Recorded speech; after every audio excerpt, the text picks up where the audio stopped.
The fragile male ego is exhausting. Whether you're a serial killer or not, because we got 2 of them at least here with the fragile egos. It's exhausting. I'm over it.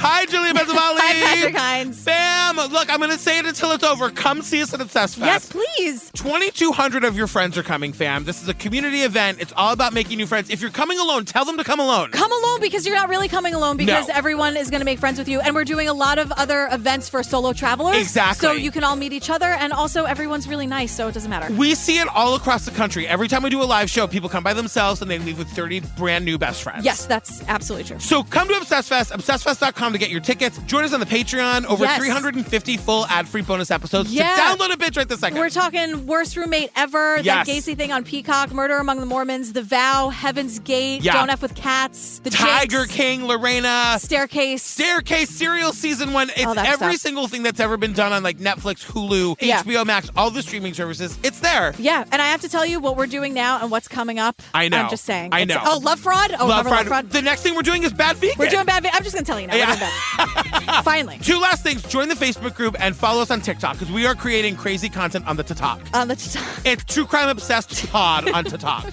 Yeah. Yep.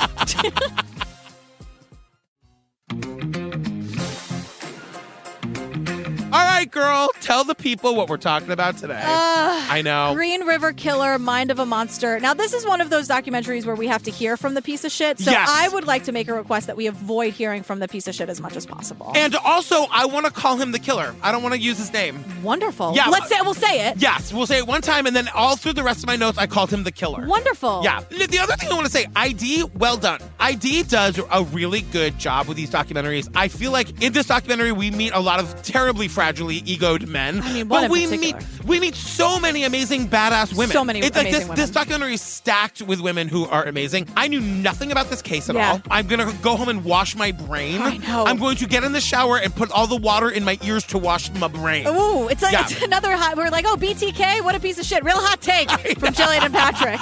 Here we are again. We don't like this guy. I don't think I'll ever forget the confessions and the horror of what he told us. It was such an extraordinary thing to have this insight into somebody who is just so incredibly evil. The devil's in my head, the rage. I had control, and that's what it all comes down to, is control of those bitches. He's the most violent, dark-sided individual I've ever interviewed. I just loved killing women. Maybe I didn't have no morals. Conscience didn't stop me. I want to be the best serial killer out there. It was just a killing spree, going for the kill. I won 100 this year. So his name is Gary Leon Ridgway. He hated women, particularly sex workers. Yes. So he went out of his way to kill sex workers, and we hate him. Yes. And the first young woman that we learn about, we learn that he picked her up on Pacific Highway. That's like a road. Her name is Wendy Cofield, and she is his first victim. And Patsy, her sister, is here. Yeah. Patsy is giving us kind of the backstory that when Patsy and Wendy's parents got divorced, Wendy was 13. And the separation was really hard on Wendy. And Wendy went to live with the mom, and Patsy stayed with the dad. Wendy was at the age where naturally as a child you are fighting your boundaries, trying to find out where you stand in the world, and mom couldn't handle what was going on. And Wendy was put into state care. I guess they were fighting so much that the mother puts her in foster care. What the fuck? I know. Go live with the dad. Yeah, or just rock that not a mother life, you know? Exactly. Like, I don't want to be a mom, but I also wouldn't throw my kid into the fault. Like, you know what I mean? Yes. If you have a kid, you got to be nice to the kid. I just imagine if you accidentally became a mom, it'd be 18 years of we're going to do our best to get through this. Let's all be on our best behavior. Yeah, and I'm not leaving you. No. We're in this together. Exactly. You're probably not too thrilled with me either, kiddo. So we're in this boat together. Let's just hold hands and get through it. That would be a great movie. I'd watch that movie. I'd be like that mom. I would still look exactly the same. Totally. It'd be like Christian hair. Ritter as you. It'd be perfect. Oh my God. Okay, let's make it. So Patsy says that Wendy used to always say this heartbreaking thing. Wendy always said she'd never lived past 18. I think she was trying to cram everything into however long she thought she had. And unfortunately, there are plenty of men in this world who will take advantage of a child on the street. So we learned that Wendy ends up on the street and she disappeared when she was 16 years old. Now, let me just say this one time. We are told over and over again that he hates women, that he kills women. This is a child. It's a child. Many of these people are children. They are not women. I don't like to use the word girl when I'm talking about people like you. Sure. Because you're a woman. But this is a girl. This is a child. Yeah. Yeah. I'm just saying. Yeah. Don't be fooled that he was killing all women. He was killing a lot of children. Right. And also having sex with children. Yes. Like he's a pedophile too. He's a nightmare. Yes. Also, I might get a lot of shit for this, but guess what? I'm saying it. It's been one hell of a week. Yeah. Depending on the context, I don't mind girl. Okay, great. It depends on what it is. If someone's like, move over, girl, I'd be like, what the fuck? No. But if you were just like, I don't know. But I don't think people usually mean to be dismissive or whatever, but like, no one's going to call me a boy. Like, No. you know what I mean? You got to be careful with your words. Exactly. She's a 16-year-old teenage. She's a teenage girl. It's fine if you like it. It's not okay for me to assume. I don't mind it in certain contexts. Yeah. Now I've made it way more complicated than it needs to be. Let's move on. So Patsy tells us that the last time she saw Wendy was when Wendy came out to visit her and her dad. Right. And they woke up, they'd been hanging out, and Wendy was like, I'm going to get on the road and head home. And Patsy's like, well, why don't you just wait till dad gets home and he'll take you to the bus station? Right. And she's like, nope, I'm going to go now. Right. So it's July 15th, 1982. Yeah, and these two guys end up finding Wendy's body when they're fishing. We were looking over the bridge, and there was an old dock, there was a post, and we saw something that was pushed up against the post in the current. And the first thing that caught our eye was brand new white tennis shoes. They're on a bridge, and essentially they see something in the water, and they don't know what it is. And then they do the least Patrick Hines thing that anyone would ever do. Hey, there's a weird, creepy thing in the water. Let me wade into the water and figure out what it is. Well, they were also fishing, which is not something you would do. What is fishing? So you would never be there. I call fishing ordering sushi.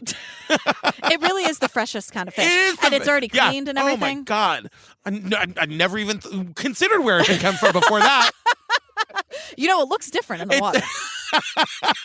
But they wade into the water, and like as Galen is about to get underneath this like sack, his friend is like, whoa, whoa, whoa, whoa, like there's human hair there. Yeah. And they realize it's a body. And he says this thing where he's like, to this day, I don't like seeing human hair underwater. Yeah. Like if he's swimming in a pool or something and like there's a woman with long hair, he just like, it creeps him out. And of course it does. So remember that we're not going to play a lot of the killer's interview, but we get some of it here. And he basically explains how he picked up this 16-year-old sex worker who's Wendy. Right. And he describes in graphic detail how he killed her. Yeah. The thing about these documentaries is that, yes, great job, ID. Yes. We need to know about these victims. We need to know about these women who help solve the case. But like, I don't want to hear from him so much. No, I agree. But the one thing that he says is that he like, after he kills her, he like just pushes her body into a river. He's not even trying to not get caught. Yes. Like it's so sloppy. Everything he does is so fucking sloppy. Because he's not even trying. Because he's also like, he did what he wanted to do. He's not even caring about anything else anymore. Yeah. Like the horrible thing was his focus. Totally.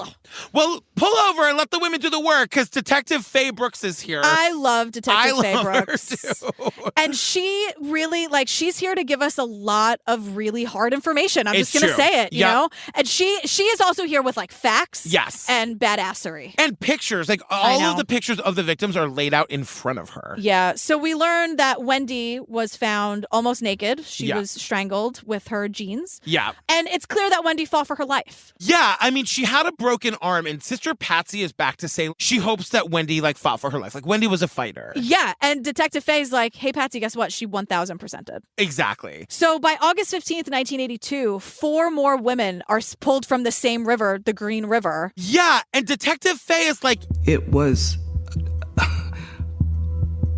unbelievable that we had 5 murders at one time. 5 unsolved murders at one time. I know. That's crazy. In the same location. In the same location. Not the same city, but the actual, the same river. That is wild. Right. So their names are Debbie Bonner, Marcia Chapman, Cynthia Hines, Opal Mills, and Wendy. So now we meet investigative journalist Thomas. He works at the Seattle Times, and he is here to tell us everyone was in a panic. Yes. Wondering, are we safe? What's going on? And there's a rush to get this guy. Seattle was terrified. Because Faye is saying it looks very much like it was a serial killer. And I'm like, yes, Yes, Faye. Right. 5 dead women in one area in a month. Yes, we're dealing with a serial killer, girl. Again, I just have to stress it. It's one river. Exactly. It's not like one town. It's a very specific place. Yeah. That's why they call him the Green River Killer. As we're going into commercial here, we meet all these women that are interviewing him, and they're like, I believe in this. I believe in, like, when you find a bad person, make them tell their story. Yes. That's it's a line from the Laramie Project. I was going to say, yes. Yeah. Barbara Pitts, who was in the Laramie Project and was a co-creator of it, is a listener of the podcast. Hi, Barbara. No way. Hi, Yeah. Barbara. She DM'd me the other day. Whoa. I believe that we have a lot to learn from these cases,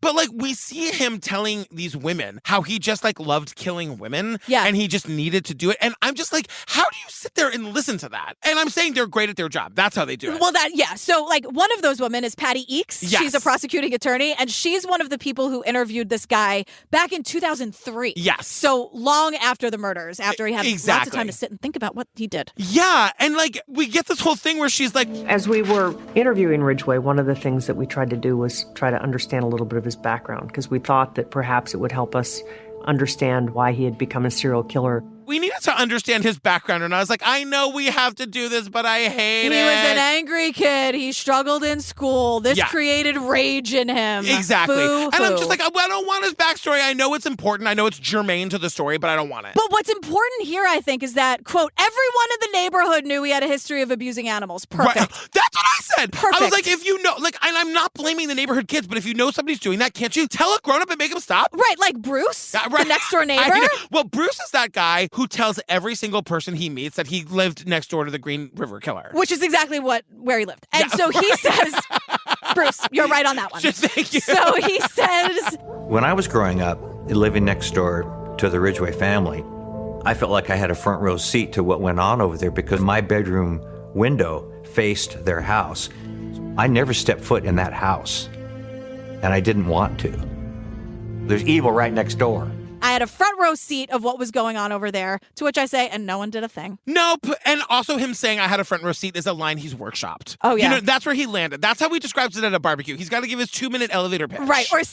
Or someone said, some reporter was like, it sounds like you had a front row seat. And he's like, I'm using that forever in perpetuity. It's mine now. Bye. I'm not paying you any royalties. Also, the killer uses the R word. Fuck off. We don't do that. I know. We don't do that. I know, because what we learn about him is that he had learning disabilities growing up. Yeah. They say that he was, like, teased and picked on and called stupid. Same. And that would be, right, like, Yeah, that would be enough to turn somebody into a serial killer. But then suddenly he's sobbing about it. He's sobbing about how sad his childhood was. And I was like, so many people in this documentary are going to call him a sociopath or a psychopath who didn't have any feelings or emotions. And I'm like, no, he does. Right. He does. He's just a murderer. monster. Yeah. Because the other thing about this is that he had brothers, and his brothers were smart and athletic and handsome. And we learned that the killer was not any of those things. Exactly. And so because of that, he had this, like, inferiority complex, and he wanted to overpower people. And he tells this truly horrifying story. I know. Please pull over for this. And I mean it. I'm not even going to do a bit about it. Just like, do not operate heavy machinery during this episode. Please, God. Probably should have said that closer to the top of the app. Sorry about that. But he tells this horrible story about stabbing a 6-year-old. Like, he was 14 or 15. Yeah. And he was trying to, like, just, like, inflict pain.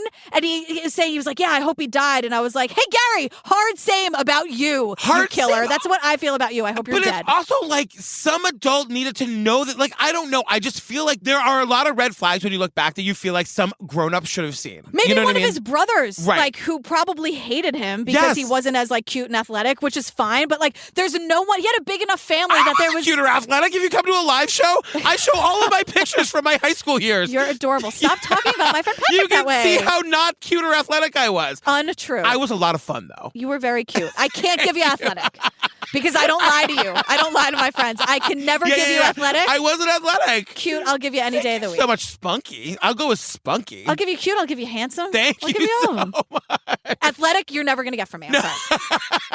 And that's why you love me, my honesty. It's true. I love you for your honesty. honesty.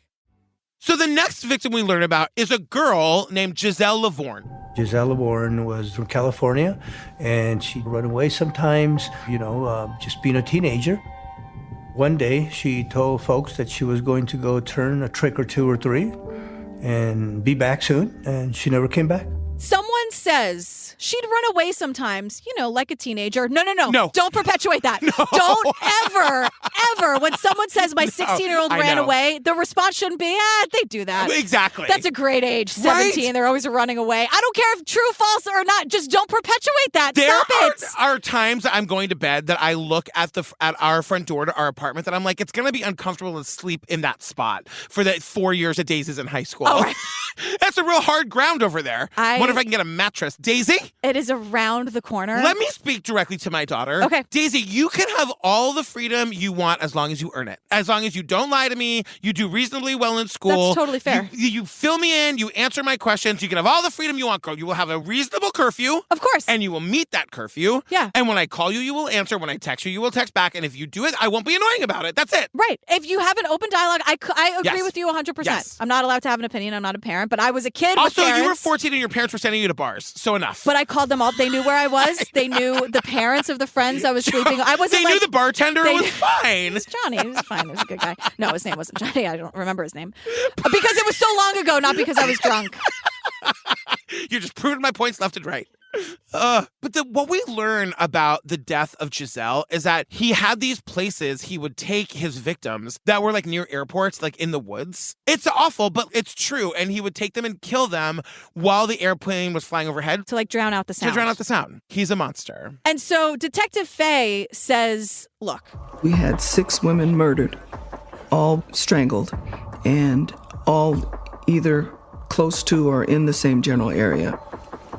At the same time, we have a growing number of missing people. She's like, oh, God, these are just 6 bodies that we found. There's all these women that are missing. Faye is connecting the dots. Right. So it's October 1982. The FBI is involved. Hey, yeah, girl. the FBI is called to create a profile. And guess what? It's not helpful. No, because FBI profiling was like just sort of becoming a thing in the recent years. And they're like, is this anything? Is this a shot? They're just throwing everything at the wall, seeing what sticks. The things they come up with, though, they're like probably a white male, probably mid-30s, might live with his mother, maybe a loner. Detective Sue Peters is like super generic, just your run-of-the-mill mediocre white guy. They're a dime a dozen. Those are the most terrifying ones. Right. But what they do say is also, this person will probably try to involve themselves in the case by giving information. Enter Melvin Foster. 30 seconds later, Faye's phone is ringing off the hook because we got Melvin Foster, a 43-year-old taxi driver who's calling into the cop. I feel like in the movie it would go like this. Yeah. Faye is reading the thing from the FBI being like, he's going to try to insert himself in the case as the phone rings. There's a zoom in as like, it's like you just see the text of like, suspect will try to involve himself in this investigation. Her rotary phone is just ringing off the hook. Joe, it's for you. Totally. We got a cab driver, says he knows them all. Oh, yeah, hello? Right, and like this guy Melvin is like saying that he's a cab driver that knew all of the victims and he wants to be helpful. And he is just an exceptionally weird dude, and everyone says so. But he's on the news. Oh my God, I thought of you as soon as I saw this. And the reporter says, and I quote, "Did you kill all those women or what?" Did you kill those women or what? That's a direct quote. That reporter is a member of the Pennsylvania family. Now I'm going to do my best impression of Melvin. Okay, great. No, but I wish I did. I wish I did know who did, because I'd put a stop to him. No, but I wish I did. Nope, take 2. I wish I did know who did. Yes. What I'm saying is take 3. I just wish I knew who was doing this so I could stop them. Yeah, that's it. Use that tape. Yeah. Oh, I'm sorry. Are we live? I know. We're live? Okay. I know. And then it cuts to Faye, Detective Faye, and she's just like, he was a weird guy. He's a weird ass guy. Weird guy. She says it twice. Of course, when he's like, I wish I did. Nope. I'll take that again right from the top. Nope. They put him on 24-hour surveillance for 3 months. Yes. In that time, 4 more women go missing. So he wasn't the guy, but man, what a creep. Yeah. I'm sorry, Melvin. I don't like you. Maybe I'm not sorry. Keep the surveillance team on him. I feel like if he didn't kill these people, but who knows what Melvin did do. Or maybe he's just a weird, lonely guy. Like, Melvin, don't make this about you. But at the same time, maybe he actually did know them and like really was just trying to help. Yeah. You know what I mean? And maybe it's possible not that he was telling everyone's the good truth. on camera, okay?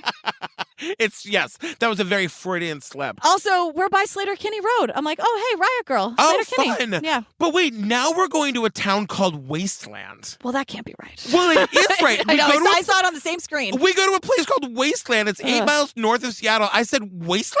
Wait. Who buys a house in Wasteland? I don't know. And you know they pronounce, no, it's called Wustland. Yeah, it's Wustland. It's Wustland. It's Westland, actually. It's Westland. I actually grew up in East Westland. Totally different. Oh, West Westland? Okay. So this is where they find the body of Linda Rule. And what was different about her was that the killer had set her hair on fire. And this is where we find out that like the killer is like fucking with the bodies after death. Yeah, they use the word interfering. I like my word better. Thank you so much. I just wanted to give Detective Faye credit. She says interfering. This is a very hard episode. And she tries to soften it a little. And I'm like, Detective Faye. And she was there. Like, oh my God. I know. So Wendy Caulfield's arm had been broken. The two women that were found weighted down in the river had rocks inserted in their vagina. And then the seventh victim was discovered with her hair burned.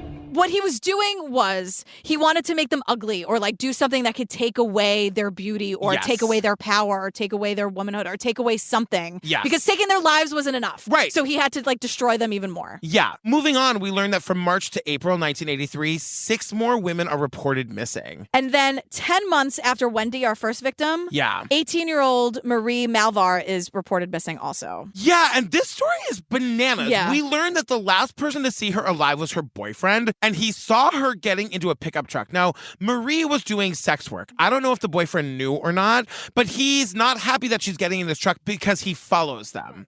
And so obviously it's the killer that picks her up. The killer doesn't know he's being followed, but still somehow manages to lose the boyfriend. Right. And so after he loses the boyfriend and Marie's dad. Excuse me, you're leaving out the most important detail. What? Well, the dad shows up at the boyfriend's house with a gun. Oh, because of course the first suspect is the boyfriend. Exactly. I don't believe it. I'm not a gun person, but we'll see what happens when Daisy is of dating age. That's you. Steve, how do I work this thing? Patrick, you blew another hole in the window. Yeah, but is she okay? Right. The dad shows up at the boyfriend's house with a gun and says, and I quote, "You were the last person to see her. We're driving around until we find her." Right. And he's like, we are, because I saw her get into this truck. So now they're looking to find the truck. They find the truck. Yeah, this is so enraging. This had like Jeffrey Dahmer flashbacks because they find the truck and like they call the cops. The cops go to the killer's house. Marie is in there tied to the bed. In there. She's and in he the comes house. out, talks to the cop. Gary knew the officer that came to the door. They had gone to school together. Gary convinced him that he was uninvolved or didn't pick up Miss Malvar. They took his information, and that was the end of that. And the cop just goes away. Yeah, he And convinces his Maria's old in school there. chum that Yes. everything is all good, nothing to see It's here. the fucking white men's club. I know. It's mediocre white dudes just really And stick together. If the cop had just done his fucking job and been like, can I just look around real quick? This woman's life would have been saved and the lives of all the other women that die after her. Even if they had the conversation in the kitchen. Yeah. No, totally. even if they were like, can you step aside, Yep. killer? Can we just like take a look around for 2 seconds? Even if you're saying, I know it's fine. Yeah. It's protocol. It's just something I have to do. Someone, maybe the partner would have been like, something is amiss. You know what? The cop can't believe that a man who looks like him would do something like that. Of course. You know what I mean? Of course. So now a little bit more about the killer. Well, more specifically his mother. Yes. Because that train's not Yeah, right. because I have the big note. Oh, great. We're at the point in the documentary where we blame the mother. Right. Let's blame the mother time. Well, yeah, because what we're talking about is that the killer always wanted his mother's approval. Yes. But she was more of a sex object than a mother. And this is where we get into some of his real sickness, because he talks about like how he would fantasize about having sex with his mother, but he also wanted to kill her and do things to her body that would like erase her beauty. Yeah, he wanted to ruin her beauty is what he said. Yeah. Ugh. Yeah, it's awful. So now we learn that the killer and his 2 brothers all served in the military, and the killer joins the Navy at 19. And for some reason, his brothers saw it as a fun way to get out from under their parents' watchful eyes. And I'm like, during Vietnam? I know. Yeah. How bad was that house? Exactly, because we meet Stuart, who served in the military. Stuart. I know. Me and your wife, who I'm assuming is named Cheryl, have some words for you. Because Stuart is here to say that, like, yes, me and the killer were in the military together during Vietnam. He says, Gary and I would not see action in Vietnam. But the bars in the Philippines were definitely, there's a lot of action in there. But the bars in the Philippines, there was a lot more action in there. First of all, I had to Google that. I was like, who is serving in Vietnam and not seeing action? Right, So I Googled it, and he's pretty accurate. Okay, great. It's the one thing that Stuart gets right? Because at first I was like, that's impossible. Right, yeah. That, it just seems impossible, but it's not impossible. Right. Anyway, so there would be a lot of action at the bars, Stuart says. Now, Stuart was very scared of all the diseases of the sex workers. Right. These are Stuart's words. For anybody who, like, for Steve's mom who's listening and might not be getting the euphemisms, the action in the bars are the sex workers. Hi, Judy. Thank you for making your house much cooler during this live Judy. visit. Thank she really you. did it. They nailed it. The house was freezing cold. I'm so great. It was a paradise for me. When you need a hoodie in August, that's the best. So he's like laughing and he's like, oh, the killer and all these guys were very excited to personally find out about the, sexually transmitted diseases. And I'm like, this actually isn't funny, Stuart, because these women were exploited. So I don't like your tone. Exactly. I don't like this at all. So the cop asked the killer, what'd you get, syphilis? And the killer's like, no, gonorrhea and chlamydia. Actually. Yeah. Now cut to Stuart, who says, honestly, who didn't catch something? Except me, of course. Right. And he looks right into Cheryl's eyes through the camera. You hear that, sweetheart? Not me. I saw nothing. I was sipping my water. Yeah, exactly. And I did nothing of the sort. No. I don't know what you're talking about. He's an example. But we learned, too, that the killer was married at this time to a woman named Claudia. And, like, soon after the killer getting home from the Philippines, Claudia divorces him in January 1972. I said, Claudia, girl, wherever you are right now, I hope you are living your best elderly life. And good for you. Yeah, she is. Yeah, totally. I have to imagine she is. Anything would be, can you imagine? Anything's better than that. I have a feeling she is because I don't think she has any idea about this guy anymore. Oh, God. Wouldn't that be great if she just never knew? He's just a bad old boyfriend. Totally. Fuck him. So here's what happens. The killer now hates sex workers because he made a decision to have sex with one, and now he's mad about it. So now he's going to hate and kill women because of his own goddamn choices. Because that's what he said to the interviewer that day. None of this is real. None of this makes any sense. He is a very sick man who hates women and hates himself, and like that's the end of it. Right. That's really it. Yeah. However, we're about halfway through. I know.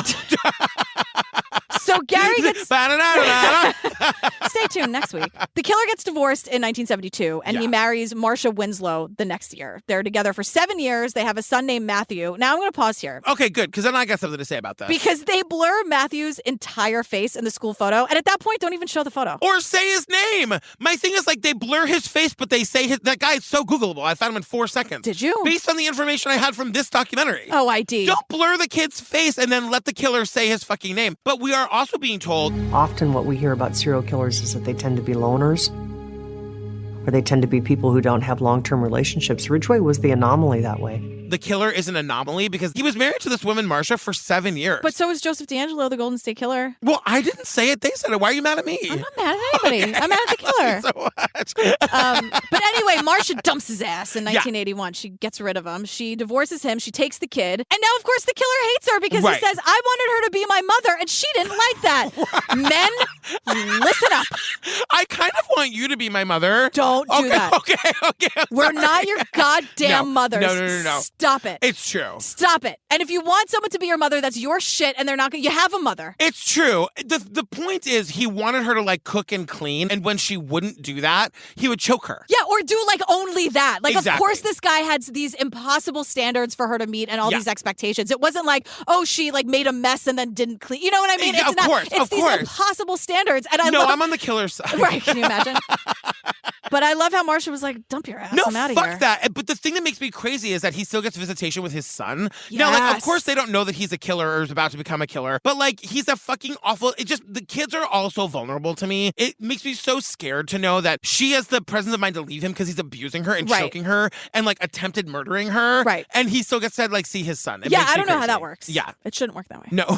But he's explaining that, like, he kills these young sex workers not just because he hates women. He also hates himself. I'm like, yeah, I know. Yeah. And he's like, well, the more I killed, the less I hated myself. And I'm like, well, God. And again, that's it. Like, he does say, like, when I would kill somebody, my hatred for myself would go away that day. Whether that's true or not, it's just what he said that day. Right. You know what I mean? Stop trying to make it make sense. Like, it's just like, like he's a sick fucking guy. Yeah, and the opposite should be true. You should be hating yourself for killing somebody. Exactly. Are you kidding me? So then we meet a guy named Jim. Jim Bailey.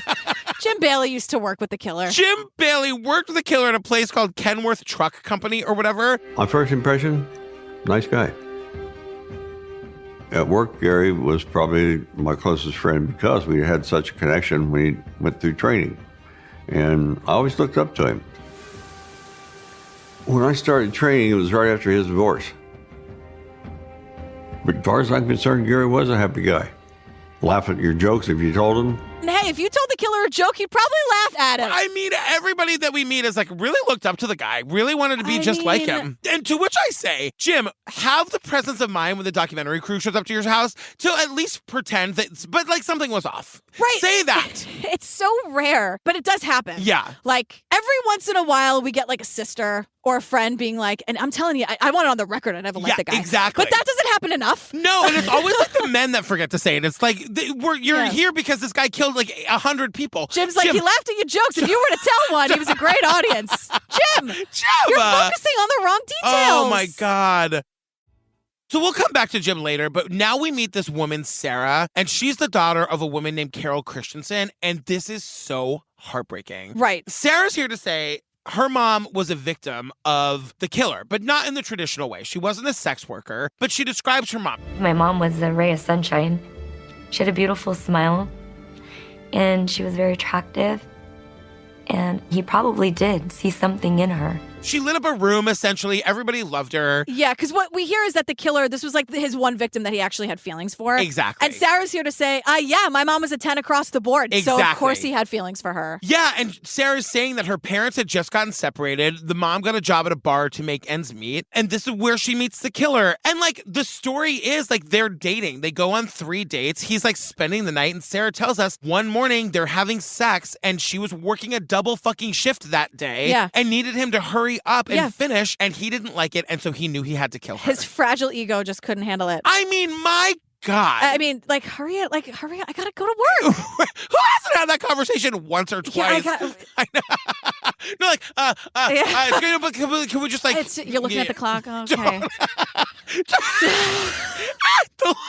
I know, we've all been there. So the killer is crying in these interviews, and he's like, she just didn't have any time for me. And I'm like, make time for your goddamn self. Exactly. We're not your mother. No. My time isn't always your time. I need my time. Like, fuck off. Exactly. Killer. And we learn that her body is found on May 8th, 1983, and her body is staged in a really weird way. She's found laying on the ground, hands crossed. She's got a sausage on her hand. There's a fish, a bottle of wine, and a paper bag over her head. And she's been strangled. That is nothing even close to how the previous 7 victims had been discovered. And even Detective Faye is like, this was nothing even close to the other bodies we found. Right. And so basically what we learn is that there were some theories that maybe this was a little religious with the fish and the wine, and I don't know where the sausage came in. But really what was happening is that he was just treating her like garbage. Like those were other things he was throwing away. Yeah. And so he threw her away too because of these impossible expectations that shouldn't have even been put on her. But also he's just seriously out of his mind. Yeah. This is where I have the big note, like, cops, stop trying to make it make sense. Right. I'm glad you asked the question, but move on. Because they're feeding him. He doesn't say I'm treating her like trash. No. The cops are like, oh, you had other trash in your refrigerator? Were you treating her like trash in your... Like, it doesn't matter. It doesn't matter. Because then after he'd kill them, he'd lay with them and fall asleep in their arms, because that way he couldn't reject them, to which I say these fucking fragile men are exhausting. I mean, it's unbelievable. And, like, they don't really get into it in this, but, like, he was having sex with them after they were dead, too. Right. I don't know what happens to a person to make them do that. The way that so much of, like, shitty male actions is dictated by rejection 1,000,000% is terrifying. Yeah. So our listeners don't do this, but in case you just, like, happen to be overhearing it, like some awesome person in your life is listening to this podcast and you happen to be walking by, never say, like, why don't you just leave? Or, like, why didn't you say no? When someone is being weird to you on the subway, why do you stay silent? Because this is why. Yes. Because any sense of rejection to the fucking fragile male ego can get you killed. I know. That's why. So I know. don't ask that. Not now that they're gone. Hi. Hello again, lovely listener. We love you, because you would never, ever, ever do that. So now Carol, Sarah's mom, was his 8th victim, and 23 women are now missing. And Detective Faye is like, we gotta solve this. Yes. Like, we have to find the missing women. We have to get the piece of shit who did this. And she keeps finding bodies of these young sex workers, and she's like, Every day she walks into work and she just goes, oh, not another one. Oh, no. Yeah. So by the end of October 1983, police have recovered 13 bodies and 25 women are still missing. And they say The Green River Killer was able to be so prolific because there were a lot of young ladies out there. there were so many young female sex workers. Yeah, 14, 15 years old. I mean, just like the circumstances that lead to a girl that young doing that, it makes me incredibly sad. Yeah, because someone says, like, he was going to this hunting ground, like all the motels where the 15-year-old sex workers were. Yeah. And I'm like, I'm sorry. I know. Why aren't we trying to help them if we know where they are? Can we get the floodlights? Can we figure out some kind of help? Can we get some, like, nice And the floodlights for the fucking pervert men, not for the young girls that are doing this, obviously, like, it's not their choice. And I know it's not that easy. I know it's a very, like, privileged thing to say, like, well, can't someone just help them? I understand that. Of but course. to hear, like, well, that's where they all were. Right. For you to know that's where they all were, it's just like, what? I We gotta know. do this better or differently or something. Like, we have to figure something out. Really, I appreciate that the documentary took the time to really hammer home. These girls were 14, 15, 16. One of the narrators even says, like, junior high age. Yeah. That's crazy. Yeah. And some of them were, like Sarah's mom's age, but they were still young women. Yeah. And a lot of them were teenagers. Right. Again, they go back to him being so prolific, and the interviewer says to him, like, how are you so good at this? And this technique, I know they have to do. They have to compliment him to get him on their side. Yeah, talk to the so ego. he'll be, like, it's just so gross. But he's like, I just made myself look really normal. I would take my son's toys and a picture of he would show these, like, 15-year-old sex workers a picture of his, like, 5-year-old son to gain their trust. Right. Of course. So we have 2 more victims coming up. So Mary Meehan, who's 8 months pregnant, and Gary goes back and forth if he knew, if he didn't. The lady cops are like, she was 8 months pregnant. Like, of course They're you like, knew. kill her. Yes, you did. Yes, exactly. Don't lie about that with me. And then in 1983, the last body they find is 16-year-old Kimmy K. Pitzer. Yes. So obviously things are really bad. And finally, the Seattle Police Department forms a task force. The formation of the task force signaled that there was a very, very big problem.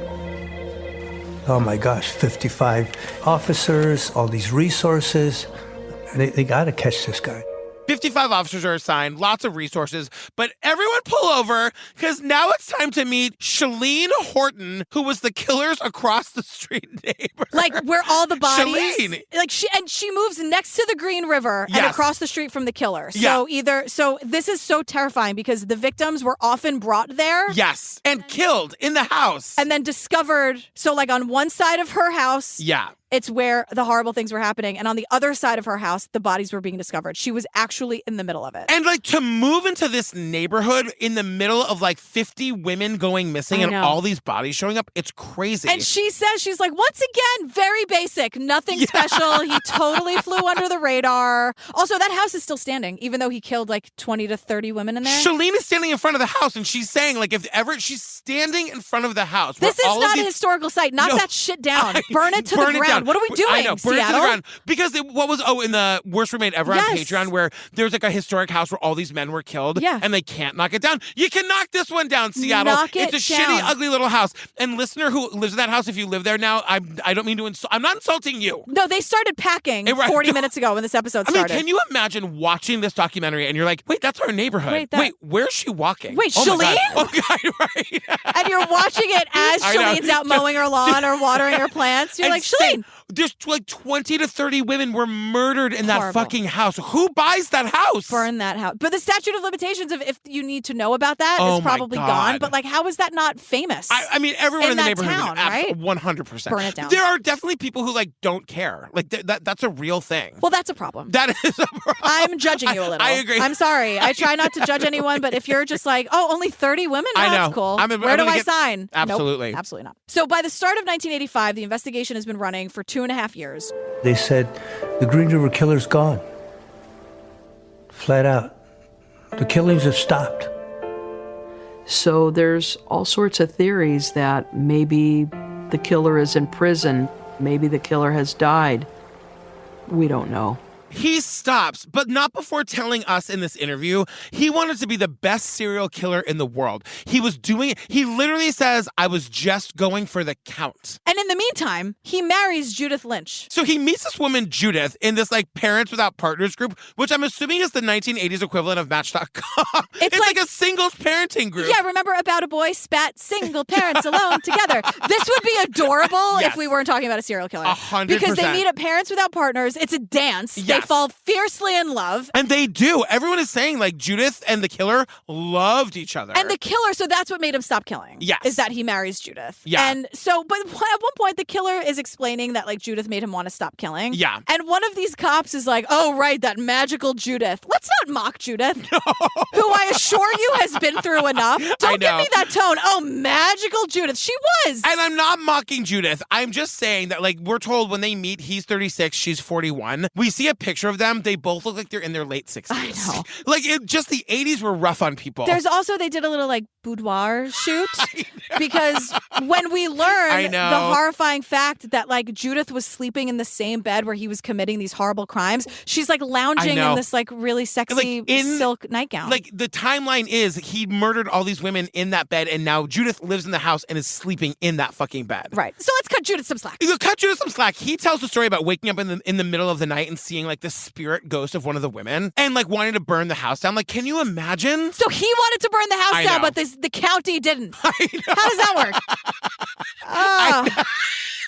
There she is, folks. And you know what? It's not going to end because now we have to talk about Detective Matt, okay? Yes. Detective Matt joined the task force pretty late in the game. Yes. Everyone told him not to join it. No. Morale was super low. Because they're like, no, it's been 2.5 years. We're never going to solve this thing. They're going to shut that down next week and you're going to go back to patrol. And Detective Matt goes, I thought I was going to solve the Green River murders.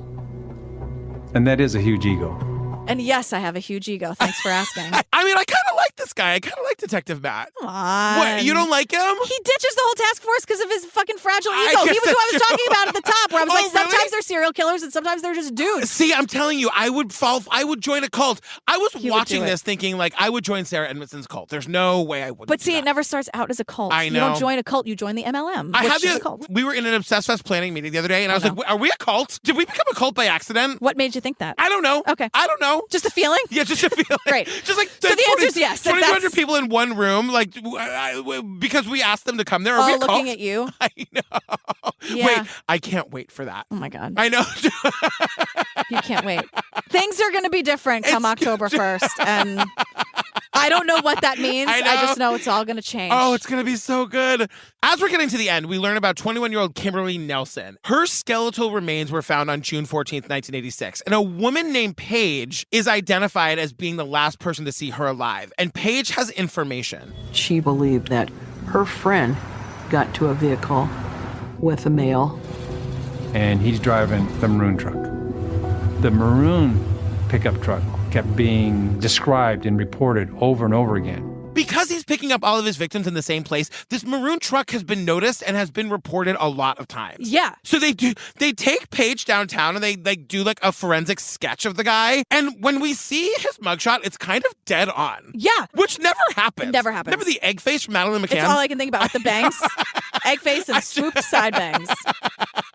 We also meet Rebecca G.A.R.B.A.G.E, and she actually escaped this guy. And as far as we know, she's the only person to ever escape the Green River Killer. And she gives another great description. Yeah. So all of the women identify him in 2 seconds flat. Yeah. I love Rebecca in describing her getting away from him. He had me on the ground. He was on top of me. We were rolling around in the ground. He attempted to strangle her, and she ended up biting him. I picked up my purse, and I ran as fast as I could. I picked up my purse and ran as fast as I could. Fuck yeah. Rebecca's no purse left behind. No. That purse was expensive. She's running at the top of her lungs. I know. With her purse. Hell yeah. Picking up the purse, I love it. Rebecca, fuck, I You fucking get your love things, Rebecca. you get what you need, and you go. And you kick him one more time.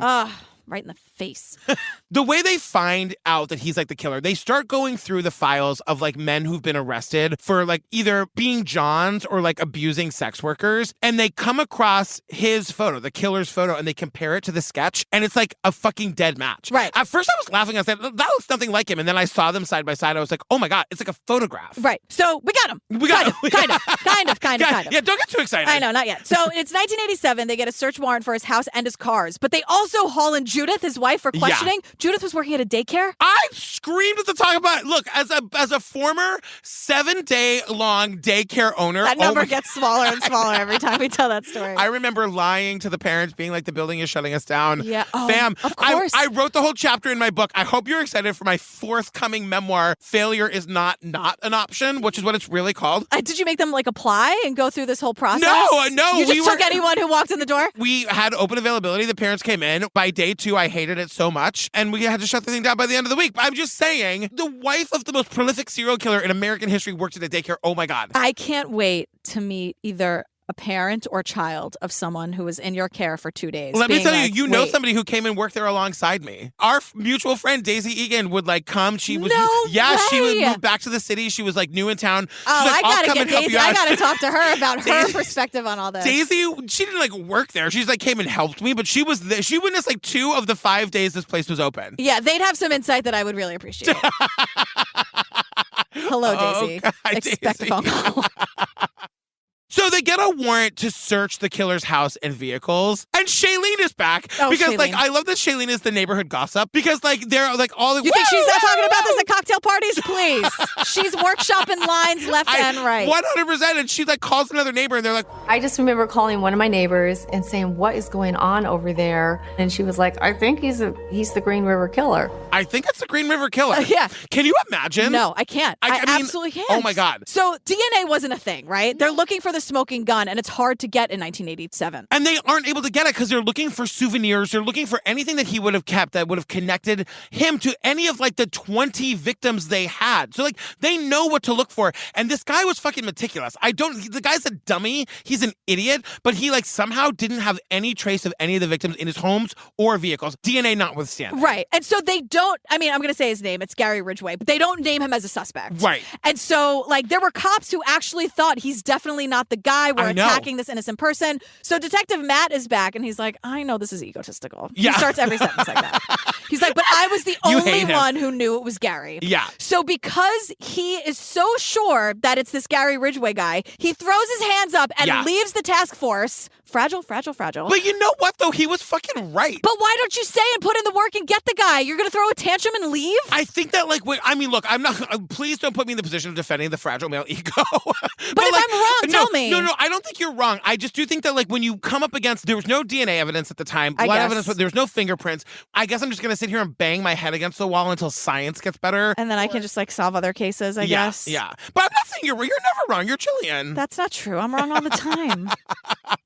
But he leaves the task force. Then Judith now marries the killer. Yeah. Because she believes him too. And so all the neighbors are rallying around Shailene. Like, Shailene and all the neighbors are like, we think he's the Green River Killer. And then 5 minutes later, I guess he's not. Let's throw him a wedding in Shailene's backyard. And Shailene goes... Judith had this little, like, ring of flowers around her hair, and her hair was blonde and down. And to sit back and think, oh my gosh, we watched her marry a serial killer. We all sat there and watched Judith marry a serial killer. She says those words. I know. Because that's exactly what you did, Shailene. That's exactly it. It's very, And then we learn, like, this guy's living a double life. Someone calls him brilliant. I refuse to do so. That's the woman who wrote his biography. And she says, you know, this guy squeezed a lot into a day. Breakfast, work, wife, sex with a sex worker, killed a few. I think she just tosses it off in this very flippant way. I'm not doing it. Brilliant. You save that word for people who deserve it. Totally. Not fucking serial killers. And he tells us he started killing women again within 6 weeks of getting married. Loved her so much, she wanted to stop killing. I know, magical for 6 Judith. weeks. with. Yeah. So they closed the investigation into this guy. By 1990, the Green River Task Force is disbanded. Detective Sue, Detective Faye, everyone's devastated. Yeah. But back in 1982, they took this biological evidence pre-DNA. Like, they were taking all of these things that Detective Matt took. He took DNA from saliva, and he's like, turned out to be pretty important. I had no idea at the time, but just another stroke of genius from old Matty boy. Well, right, because Detective Matt took saliva from the killer during the search warrant process. And it's one of those things where you're like, I guess maybe this will be useful someday. Maybe, yeah. You know? But because they also had DNA from the victims, they were able to connect it in 2001. Right. So now science has advanced, obviously. So they submit all of that evidence that they had from the 80s to be tested. Right. And it's, of course, a match for this Gary Ridgway guy. And they arrest him in 2001. And he denies all of it until he sits down for a tell-all interview. Yeah, and we see Judith, because some reporter gets Judith. She calls him a son of a bitch. And the killer's like, oh, I'm sure she's going to be disappointed. Disappointed? Yeah, I know. She's going to be a little more than disappointed. Yeah, 14 years is a long time to live with somebody who's actively murdering the whole time. Oh, my God. I know, it's crazy. So in 2003, he's convicted of 49 murders, more than anyone else. He ranks himself on a scale from 1 to 10 as the best serial killer of all time. Well, they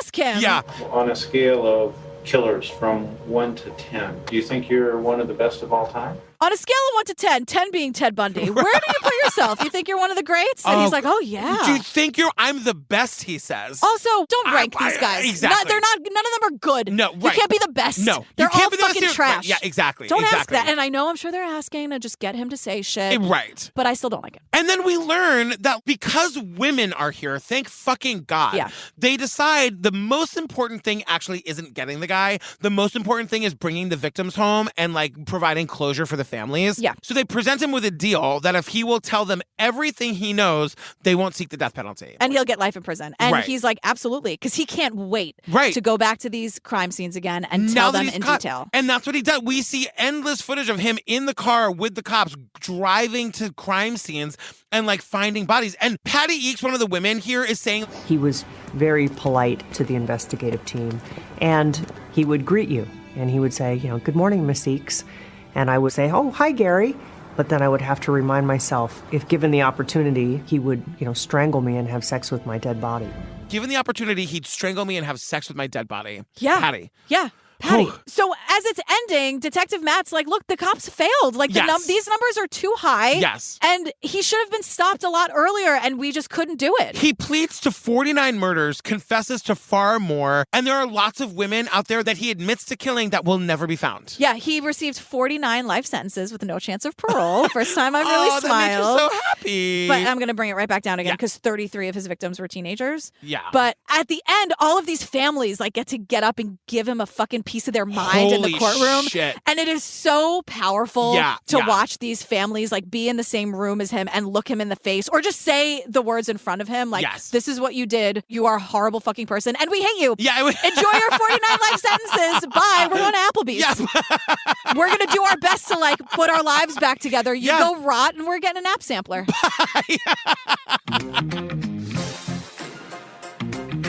Oh, girl, we did the Hunt for the Green River Killer or whatever. Green River Killer, Mind of a Monster. Yeah, it's a good one. If you don't know about this case and you're interested, go check it out. It's a good documentary. Yeah. Fam, come see us at Obsessed Fest. We just announced it. By the time you hear this, it'll be well known. Oh, yeah. Damien Eccles is coming to Obsessed Fest to see his dear friend Jillian. Aww. He's bringing Lori Davis, who has just as much to say as he does. Yeah. You and Damien are doing a West Memphis 3 panel on the main stage with Bob Ruff. You and Lori and Damien are doing a sit-down Q&A with people about their life and surviving trauma, that whole thing. I also think some of the fun things we're doing, I think Family Feud might be involved. Yeah, so apparently you and Damien are going to be on the same Family Feud team on the main stage. Oh, my God. And I am going to convince him to come to this Taylor Swift sing-along. Oh, my God. He keeps telling me he's not doing it, and Lori's like, you go, you be nice. So I don't know, he might be in the back just loving it. It's going to be great. The other people coming, it's you and me, Ellen and Joey, Daisy Egan, Amber Hunt, Maggie Freeling, Tim and Lance, Generation Y guys, Payne Lindsay, Rebecca and Kevin from Crime Writers On. Oh, my God, so many people. The ladies from Let's Go to Court, the ladies from Red Handed, That's Hannah right. and Sruthi. Hannah and Sruthi from Red Handed are premiering. They're doing a dress rehearsal of their live show that they're taking on their European tour right after. That's all daytime programming. You get a festival pass, you get to see all of that, plus the meet and greets and the book signings. All of that is in that package. The live shows are at night. ObsessedFest.com. Get your tickets. I'm so excited. I cannot wait. I'm so psyched. Join us on Patreon. 350 full ad-free bonus episodes to download a binge. Yeah. Girl, what are we doing next? Oh, are you ready? Yeah. White Hot, the rise and fall of Abercrombie and Fitch. Yes, I'm so excited about this. I know. Well, just focus on the crimes. Okay. Because I know the whole Abercrombie look was very to your liking. I should probably give myself a little extra time watch. I just think feel you like should. I know you wake up early, but if you could, because I need you to focus. There's a lot of racism and stuff you gotta focus on. All right, fine. Stay tuned for the trailer for that, our funny and hilarious outtakes. And that's it. We love you, fam. We love you so much. Yeah. We'll see you next week. All right, bye. There's a reason people liked that brand. Exclusion is part of our society. They were also firing people on the basis of their looks. Abercrombie said it wasn't that we were being racially discriminated against, it was that we weren't good looking enough. They literally made so much money. Exclusion was the root of their success. They had a no headscarf policy. Abercrombie went all the way to the Supreme Court. All American doesn't mean all white. Abercrombie knew that they had a lot to hide. We have some really troubling behavior. The story was an indictment of where our culture was. They didn't invent evil. They didn't invent class. They just packaged it.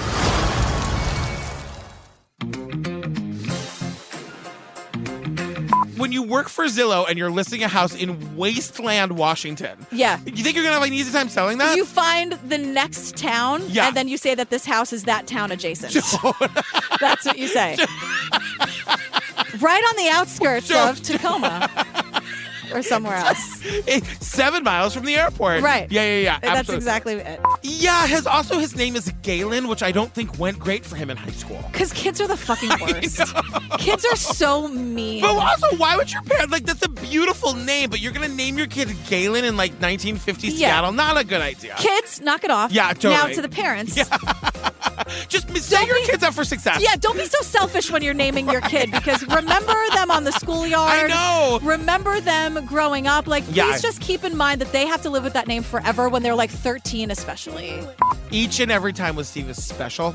It's special. Never experienced that in my life. And it changes my life. I cry a little after, but because I love him so much. So many rainbows. Yeah. Which only happens to gays. I don't know if you know that or not. We get the rainbows. Okay, that's why I see them. Okay, I got it. Okay. Tom. Oh my God, my brain just died. I saw it in your face. It looked like you were a computer and everything just reset. I was like, he's not here right now. What's going on?